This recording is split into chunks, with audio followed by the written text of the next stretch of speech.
साथियों, मिलिए ग्वालियर की 33 वर्षीय नंदनी से, जो कपड़ों की तरह बॉयफ्रेंड बदलती है। शादीशुदा होने के बावजूद भी बीते 6 महीने से पति को छोड़कर कल्लू और अंकुश के साथ लिविंग में रह रही थी।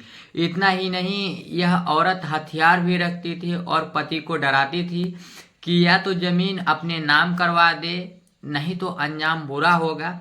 लेकिन रविंद्र ने यहाँ डरने की बजाय ऐसा कदम उठाया जो कानून की नज़र में तो अपराध है, मगर आज लाखों लोगों का मानना है कि उसने जो किया वह सही किया।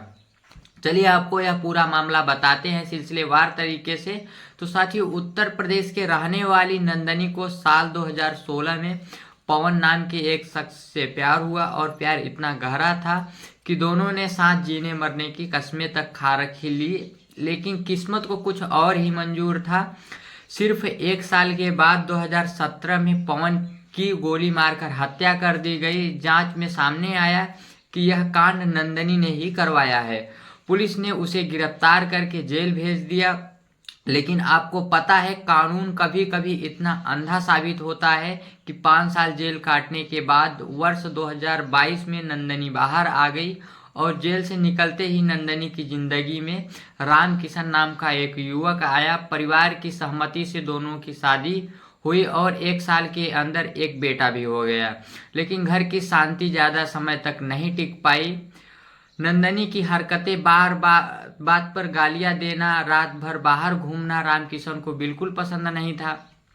झगड़े बढ़ते गए और सितंबर 2023 में नंदनी अपने बेटे और पति को छोड़कर मायके आ गई और उसके माता पिता पहले से ही बेटी के चाल चलन से परेशान थे। पहले हत्या का मामला, फिर पति को छोड़कर और बच्चों को त्याग देना। जब माता पिता ने डांटा तो नंदनी ने घर छोड़ दिया और ग्वालियर आ गई। ग्वालियर पहुंचकर नंदनी की जिंदगी में फिर से नए लोग आ गए और इसी दौरान उसकी मुलाकात हुई रविंद्र नाम के एक युवक से। रविंद्र बेहद शरीफ और सीधे साधे स्वभाव का इंसान था। जब भी वह बाजार आता, नंदनी अक्सर उसे इशारे करने लगी और धीरे धीरे दोस्ती हुई और बाद में प्यार तक यहाँ पे पहुंच जाती है बात। कुछ ही समय के बाद दोनों आर्य समाज में मंदिर में शादी कर लिया और शादी के सिर्फ 30 दिन बाद नंदनी ने अपना असली रंग दिखाना शुरू कर दिया। रात को देर से आना, बाहर जाना और पति से सवाल पूछने पर थप्पड़ मारना, यहाँ तक कि जान से मरवा देने की धमकी। रविंद्र ने शुरू में विरोध किया, लेकिन नंदनी अपने प्रेमी से उसकी पिटाई करवा देती थी और उसके बाद नंदनी का यहाँ पे खौफ यहाँ बैठ गया कि अब वो चाहती थी कि वो गायब हो जाए। पैसे की लगातार मांग करती थी। रविंद्र डर के मारे लाखों रुपए उसे दे चुका था। दिसंबर 2024 तक रविंद्र ने पैसे देने से इनकार कर दिया। नंदनी उस पर फिर मारपीट का यहाँ पे झूठा केस करवा दिया और उसे सलाखों के पीछे भिजवा दिया। लगभग 8 महीने के बाद जेल से वो रिहा हुआ। 2025 में जब रविंद्र बाहर आया तो नंदनी फिर से उसके घर पहुंची और साफ साफ कह दिया सारी संपत्ति उसके नाम करवा दे, नहीं तो वो उसे झूठे केस में फिर से जेल भिजवा देगी।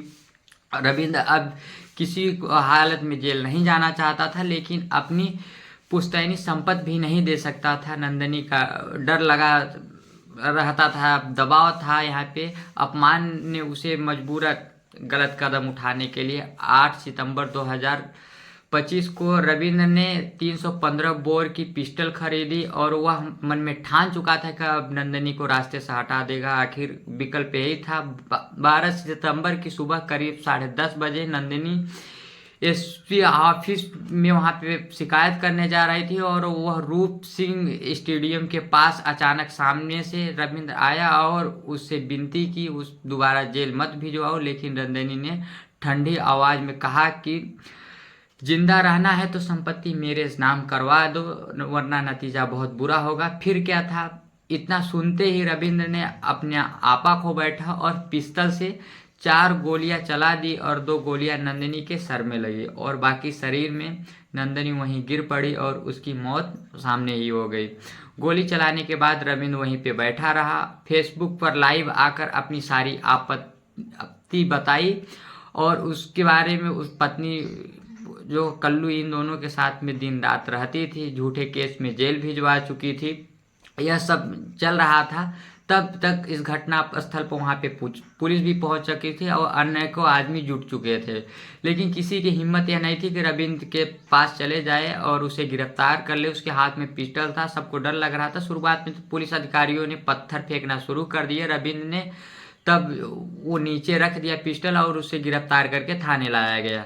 वहीं पूरी यूपी के अधिकारियों ने प्रेस कॉन्फ्रेंस में बताया कि उसकी पुश्तैनी और जो पुलिसकर्मियों ने जान में जोखिम डालकर गिरफ्तार किया है। खैर, प्रवीण फिलहाल पुलिस की हिरासत में है। इस केस किस्म से समाज में को दो हिस्से में बांट दिया है। कुछ लोगों का कहना है कि रविंद्र ने जो किया वह सही किया, कुछ लोग कह रहे हैं कि एक गलत बात है। हमारे लिए जरूरी आपका नज़रिया है, आप इस केस में क्या सोचते हैं वो आप लोग कमेंट बॉक्स में हमें बताइएगा।